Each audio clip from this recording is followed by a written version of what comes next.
Grabe talaga, grabe. Ang galing.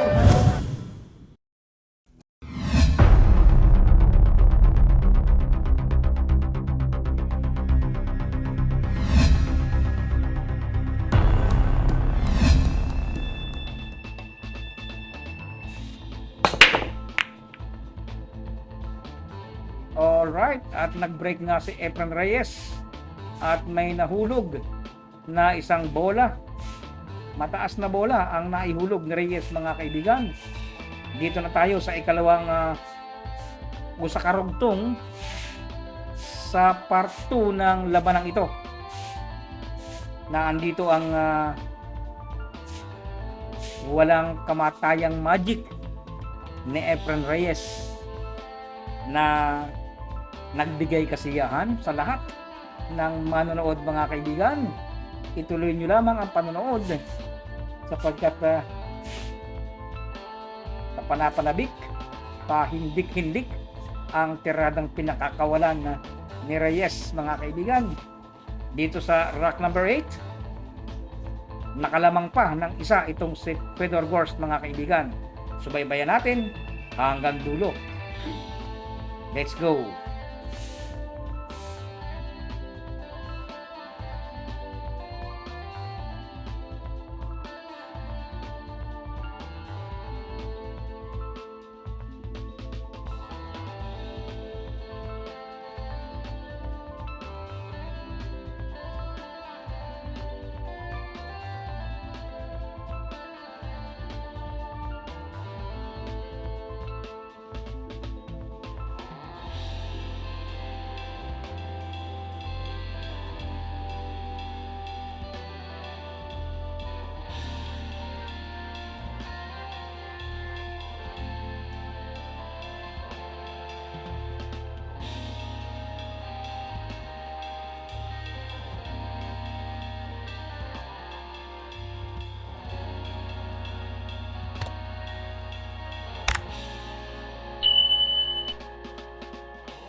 Muli ay nag-break itong si Fedor Gorst sa score na 4 na panalo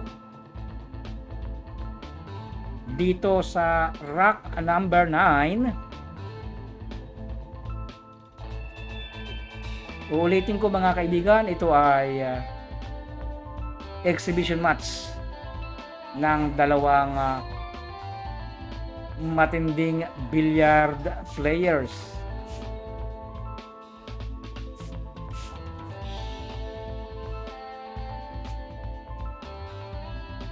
Para sa lahat ng makakapanood ng larong ito, mga kaibigan, huwag niyong kalimutang pindutin ang like, ang subscribe para patuloy at magpatuloy na gumawa ng mga reaksyon and commentary video ng billiard ang inyong abang lingkod, mga kaibigan. Ika nga, basta't billiard walang luma, basta't si Efren Reyes ang kumakana sa ibabaw ng lamesa, mga kaibigan. Samantalahin na natin ang panonood ng mga latest na laro ni Efren Reyes. Sapagkat wala nang isisilang na katulad ni Efren Reyes, mga kaibigan. Only in the Philippines meron tayong Efren Reyes. Alright.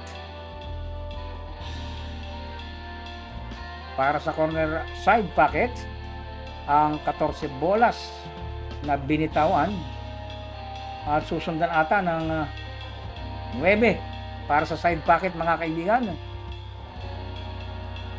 sapagkat kanina pa nag-aantay ang crowd na makakita ng matinding magic shots mula kay Reyes.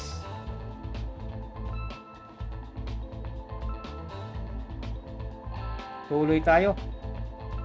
10 ball para sa side pocket na kinargahan ng effects. Subalit Sala ang dun daw dapat, mga kaibigan. Sala ang karga ng epektos ni Efren Reyes, mga kaibigan. Pero syempre, Efren Reyes yata yan. May paraan, basta't Efren Reyes. Ang tanong, anong paraan ang gagawin? Matamaan mo lamang ang bola na iyong target. Gamit ng 3 rails, mga kaibigan.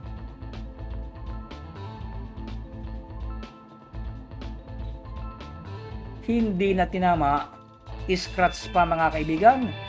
Kaya't ang pagkakataon ngayon ay mapapunta kay Fedor Gorst. At ayan na, tinutukan na ang bola. At animoy magpa-practice na tirada lamang ang kanyang gagawin sa mga bolang natitira sa ibabaw ng lamesa. Mukhang 6 ang kanyang titirahin. Ayan na nga, mga kaibigan.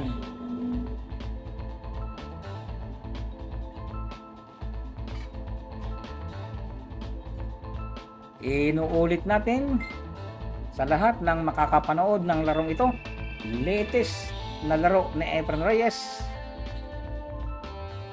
Huwag niyong kalimutang pindutin ang like, subscribe para patuloy na gumawa ng reaksyon and commentary video si Mr. FTV, mga kaibigan.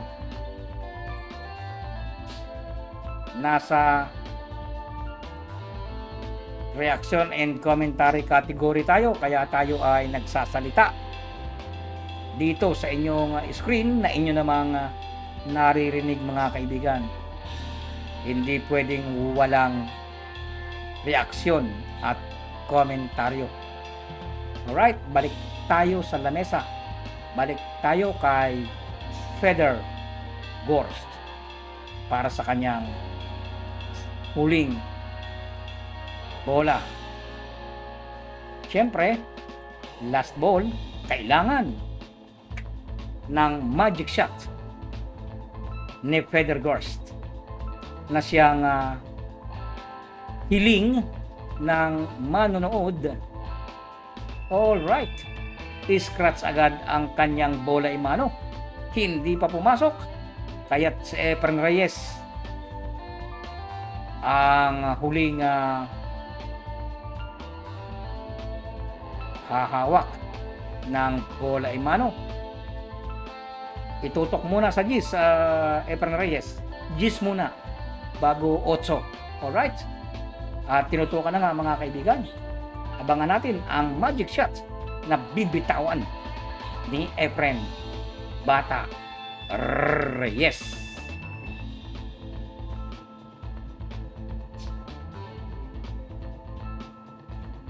At ito na ang magic shot. Nakahilingan ng lahat. Subalit kinapos, mga kaibigan. Kinapos. Mayroon pang pagkakataon itong si Fedor Gorst na magpakita, magpasiklab sa mga manonood na kanina pa nag-aantay ng magic shot ni Efren Bata Reyes. At mukhang gagamit na naman ng tatlong banda itong si Fedor Gorst.